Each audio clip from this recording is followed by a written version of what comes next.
The harsh Wyoming wind whipped through Katherine Miller's hair as she crouched behind the water tower, her heart pounding against her ribs like a wild Mustang. The train she had just leapt from whistled mournfully in the distance, pulling away from Sweetwater Station. It was 1879, and she had just made the most daring decision of her 20 years on Earth, escaping an arranged marriage to a man she'd never met, but whose letters had grown increasingly disturbing with each passing week. Katherine clutched the small carpet bag containing everything she owned in this world. 6 months ago, answering that advertisement in the Philadelphia Gazette had seemed like her only chance after her parents' death left her destitute. "Respectable rancher seeks God-fearing bride of good character," it had read.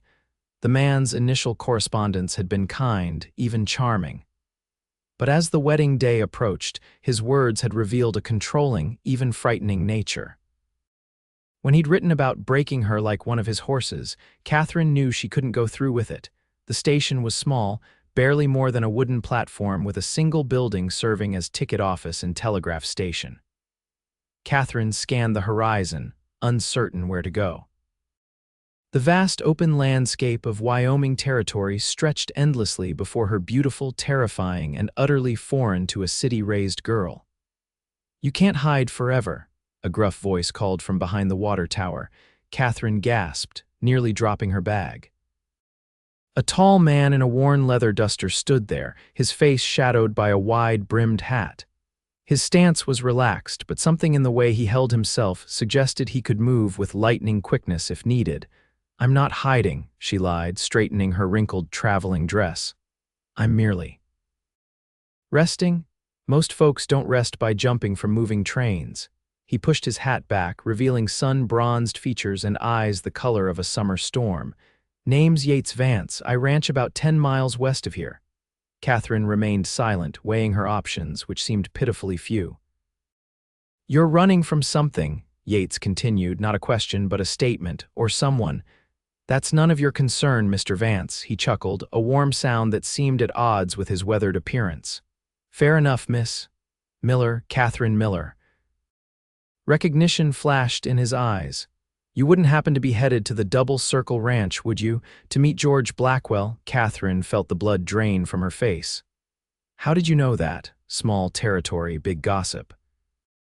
"Blackwell's been telling everyone who'd listen that his mail-order bride was arriving today." Yates studied her face carefully. "Given how you just jumped from that train, I'm guessing you've had second thoughts." Katherine's shoulders slumped. "His letters, they changed. At first he seemed kind, but lately." She couldn't bring herself to describe the unsettling shift in tone, the possessiveness, the thinly veiled threats. Understanding dawned in Yates's eyes. "Blackwell has a reputation, not a good one. And now I'm stranded in the middle of nowhere with nowhere to go," Katherine said, fighting back tears of frustration. Yates was silent for a long moment, then said, "You could work at my ranch. Nothing improper. I've got a housekeeper, Mrs. Templeton. She's been after me to hire help for months. You'd have your own cabin, fair wages." Katherine studied him suspiciously. "Why would you help me?"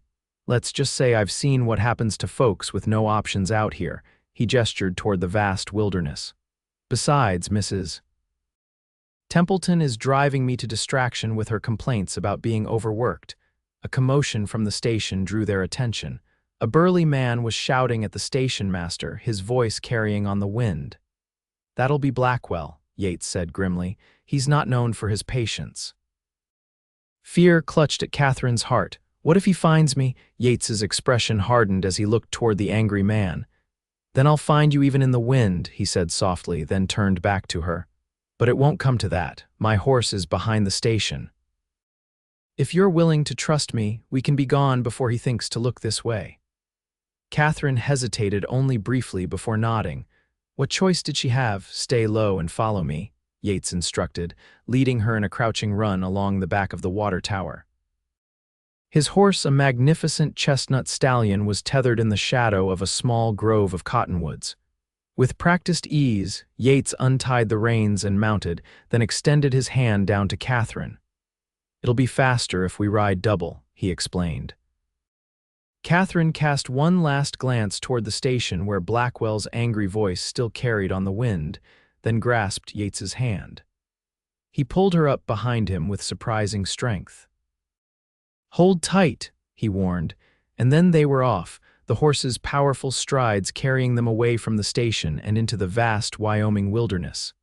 Katherine had never ridden so fast in her life. The landscape blurred around them as Yates guided his horse expertly through the sagebrush, following what appeared to be a barely visible trail. The wind rushed past her ears, drowning out any sounds of pursuit, if indeed they were being followed. After what seemed like hours, Yates slowed the horse to a walk. "We should be safe now," he said, glancing back at her. "Are you all right?" Katherine realized she had been clinging to him like a burr, her arms wrapped tightly around his waist. She loosened her grip, embarrassed. "Yes, thank you." They crested a small rise, and Katherine gasped at the sight before her. A modest but well-kept ranch spread across a verdant valley, nestled against distant mountains. A two-story house sat at its center, surrounded by various outbuildings and corrals. Cattle dotted the hillsides, and a small creek meandered through the property. "Welcome to Crosswind Ranch," Yates said, a hint of pride in his voice. "It's beautiful," Katherine said sincerely. As they approached, a woman emerged from the main house. Short and stout, with gray streaked hair pulled back in a severe bun, she put her hands on her hips at the sight of them. "Yates Vance, what in heaven's name have you done now?" she called out. Yates chuckled. "Mrs. Templeton, I've brought you the help you've been nagging me about for months." "This is Miss Katherine Miller." Mrs. Templeton's sharp eyes assessed Katherine as Yates helped her down from the horse. "A city girl by the looks of her," she sniffed. "Can you cook, child, clean, mend?" "Yes, madam," Katherine replied, standing straight despite her exhaustion. "I managed my father's household after my mother passed. I'm not afraid of hard work." Something softened in Mrs. Templeton's gaze. "Well then, come inside. You look half dead from the journey." She shot Yates a suspicious look. "And I expect there's a story here worth hearing." Yates handed the reins of his horse to a young ranch hand who had appeared from the stables. "I'll explain everything, Mrs. Templeton, but first let's get Miss Miller settled." The inside of the ranch house was surprisingly refined, with solid furniture and touches of elegance that spoke of a woman's influence sometime in the past. Mrs. Templeton led Katherine to a small but clean bedroom on the first floor. "This was meant for a housekeeper," she explained. "I suppose that's what you'll be for the time being. Wash up and I'll have food ready shortly." Left alone, Katherine sank onto the bed, overwhelmed by the day's events. She had arrived in Wyoming territory, expecting to meet her future husband, a man who had become increasingly frightening in his letters. Instead, she had fled into the wilderness and now found herself at a strange ranch with people she had just met. Yet somehow, she felt safer than she had in months. Over a simple but hearty meal of beef stew and fresh bread, Katherine explained her situation to Mrs. Templeton while Yates sat quietly, occasionally adding details about Blackwell's reputation. "That man," Mrs. Templeton spat when Katherine described his letters. "2 wives already, both gone under suspicious circumstances. You were wise to run, child."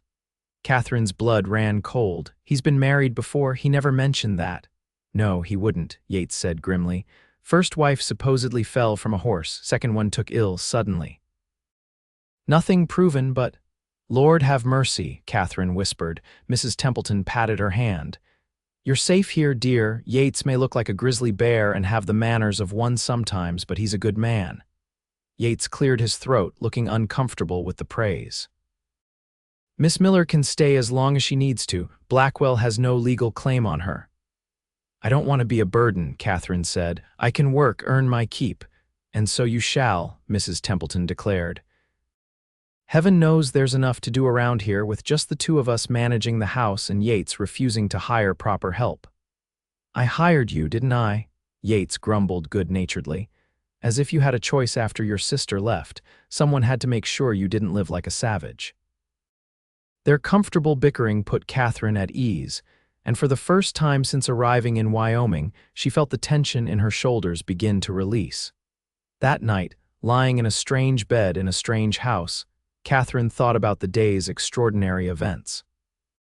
She had escaped what might have been a terrible fate, only to be rescued by a taciturn rancher who had offered her sanctuary with no apparent ulterior motive.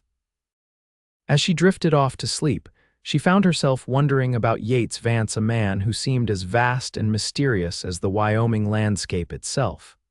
Dawn came early at Crosswind Ranch. Katherine woke to the sounds of activity boots on wooden floors, the distant lowing of cattle, the clatter of cookware from the kitchen. For a moment she was disoriented, then the previous day's events came rushing back. She dressed quickly in her second-best dress, the only other one she owned besides her traveling clothes, and made her way to the kitchen. Mrs. Templeton was already there, kneading dough with strong, capable hands. "Good morning, child. Sleep well." "Yes, thank you," Katherine replied, surprised to find it was true. "How can I help? Coffee needs brewing, and the men will be wanting eggs and bacon. They've been up since before first light." Katherine set to work, grateful for familiar tasks. Through the window, she could see Yates in the corral, working with a spirited young horse. He moved with confidence and patience, his gestures firm but never cruel. "He has a way with them," Mrs. Templeton commented, following Katherine's gaze. "Animals, children, people in trouble, they all seem to trust him." "He's been very kind to me," Katherine admitted. Mrs. Templeton hummed noncommittally. "Yates has had his share of sorrows. His wife died in childbirth 5 years ago along with the babe. His sister Elizabeth stayed with him after, but she married a year back and moved to Colorado." Katherine's heart ached at the thought of such loss. It explained the touches of femininity in the house and perhaps the sadness she sometimes glimpsed in Yates's eyes. "Is there a town nearby?" Katherine asked, changing the subject. "Sweet River's about 2 hours' ride. We go once a month for supplies." "Do you think, would Blackwell look for me there?" Mrs. Templeton's hands stilled in the dough.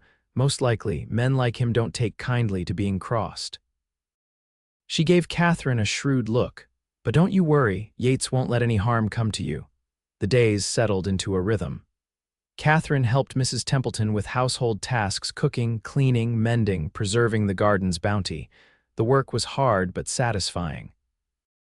Gradually, she began to learn the rhythms of ranch life, so different from her city upbringing. Yates was often busy from dawn to dusk, but he made a point of joining them for evening meals, his quiet presence a reassuring constant. Sometimes in the evenings, he would read aloud from one of the books in his modest library while Katherine mended or Mrs. Templeton knitted. Those peaceful moments became Katherine's favorites. 2 weeks after her arrival, Yates announced at breakfast, "I need to ride into Sweet River today for supplies. The general store is holding an order for us." "I've got a list ready," Mrs. Templeton said. "Katherine, why don't you go along? You could use some things of your own." Fear flickered across Katherine's face. "What if Blackwell is there?" "It's been weeks," Yates said gently, "and you can't hide forever. Besides, you'll be with me." The prospect of a trip to town was both exciting and terrifying. Katherine hadn't left the ranch since her arrival, and despite the hard work, it had begun to feel like a safe haven. But she also knew she couldn't hide away forever. "All right," she agreed. "I'll go." They set out mid-morning, Katherine riding a gentle mare that Yates had saddled for her. The journey gave them time to talk, something they hadn't done much of since her arrival. Katherine found herself telling him about her life in Philadelphia, her parents' deaths from influenza, the desperate circumstances that had led her to answer Blackwell's advertisement. "I thought I was being practical," she confessed.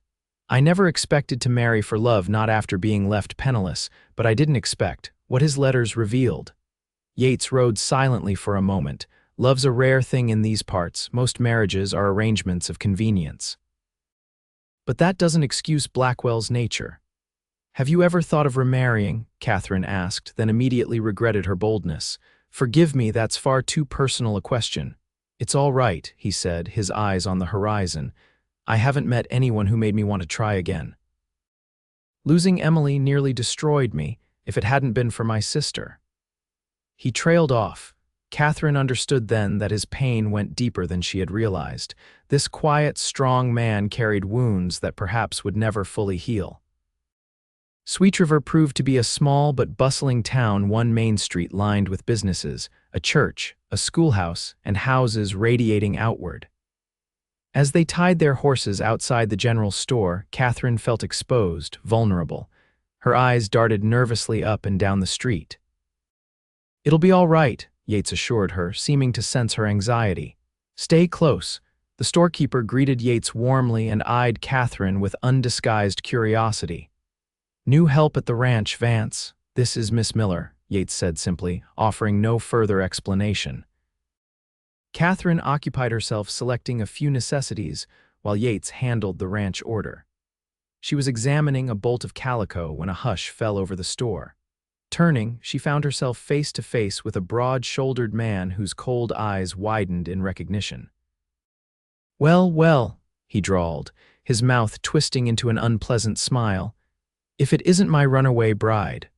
George Blackwell was exactly as Katherine had feared he would be: large, imposing, with a face that might have been handsome if not for the cruelty in his eyes. He stepped toward her and she backed against the counter. "Mr. Blackwell," she managed, her mouth dry with fear. "I'm sorry, but I realized we weren't suited. Wasn't your place to decide that," he growled, reaching for her arm. "We had an agreement. You took my money for train passage and I expect what I paid for." Before his fingers could close around her wrist, Yates was there, his body interposing itself between them. "The lady's not interested, Blackwell. Best move along." Blackwell's face darkened. "This isn't your concern, Vance." "This woman is my property. She's a person, not property," Yates said, his voice dangerously soft. "And she's under my protection now." The store had gone utterly silent, every patron watching the confrontation with bated breath. Blackwell glanced around, seeming to gauge his support, then back at Yates. "You want trouble with me, Vance, over some lying, thieving city girl?" "I've never wanted trouble with anyone," Yates replied evenly, "but I'll take it if it comes to protecting someone who needs it."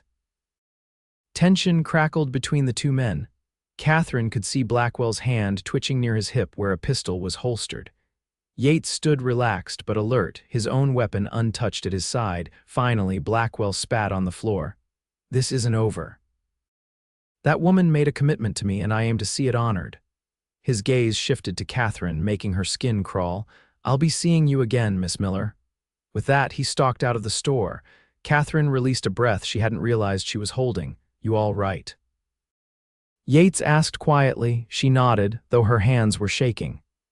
The storekeeper hurried to finish their transaction, clearly eager to have the source of such tension out of his establishment. The ride back to the ranch was subdued. Katherine kept glancing over her shoulder, half expecting to see Blackwell following them. When the familiar buildings of Crosswind Ranch came into view, she nearly wept with relief. "He'll come after me," she said as they unsaddled the horses. "I've put you and Mrs. Templeton in danger." Yates took her hands in his, surprising her. His calloused fingers were warm and strong around hers. "Listen to me, Katherine. Blackwell's all bluster. He's not fool enough to come onto my land making threats. You don't know what he's capable of," she whispered. "Neither does he know what I'm capable of." His gray eyes held her steadily. "I meant what I said. You're under my protection now." Something shifted between them in that moment, a recognition, perhaps, of feelings neither had acknowledged. Katherine felt it like a physical force, this connection to a man she barely knew yet somehow trusted completely. Mrs. Templeton took the news of the confrontation with grim resignation. "I was afraid of this," she said as they sat around the supper table that evening. "Men like Blackwell don't let go easily." "I should leave," Katherine said. "Go somewhere he won't think to look for me." "And where would that be?" Yates asked. "With no money, no connections? No, the safest place for you is right here." "But what about you, your ranch?" "I won't be responsible for bringing trouble to your door." Yates's expression softened. "Katherine, trouble finds its way to everyone's door eventually. At least this time it's for a worthy cause." That night, Katherine couldn't sleep. Every creak of the house, every whisper of wind had her sitting upright, imagining Blackwell had come for her. Near midnight, she gave up and wrapped herself in a shawl, stepping onto the porch to clear her head. She wasn't alone. Yates sat in a rocking chair, rifle across his knees, staring into the darkness. You should be sleeping, he said without turning, so should you. She sat in the chair beside him. You can't stay awake every night, just tonight, he replied. Until I'm sure he's not foolish enough to try something. They sat in comfortable silence for a while, the vast blanket of stars overhead making human troubles seem small by comparison. Tell me about your wife, Katherine said suddenly, if you don't mind speaking of her. Yates was quiet so long that Katherine thought he might not answer. When he did, his voice was soft with memory. Emily was like sunshine, always laughing, always seeing the best in everything. We grew up neighboring ranches, got married at 19. I thought we had all the time in the world. He paused, his hand tightening on the rifle. When she died, I wanted to die too. Would have if not for Elizabeth. I'm so sorry, Katherine whispered. Time heals, they say. It doesn't, not really, but it teaches you to live with the wounds. He looked at her then, his face silver in the moonlight. What about you? Was there someone before? Katherine shook her head. My parents were focused on our social standing. The suitors they approved were also proper, dull. After they died and the money was gone, those suitors disappeared quickly enough. Their loss, Yates said simply. Katherine felt her cheeks warm at the implied compliment. I never thought I'd end up in Wyoming territory, sitting on a porch with a rancher and a rifle, hiding from a man I almost married. Yates's soft chuckle was like a caress in the darkness. Life has a way of surprising us. The attack came 3 days later, in the dead of night. Katherine woke to shouts and the acrid smell of smoke. Throwing on her robe, she rushed to the window to see flames engulfing the barn. Mrs. Templeton burst into her room.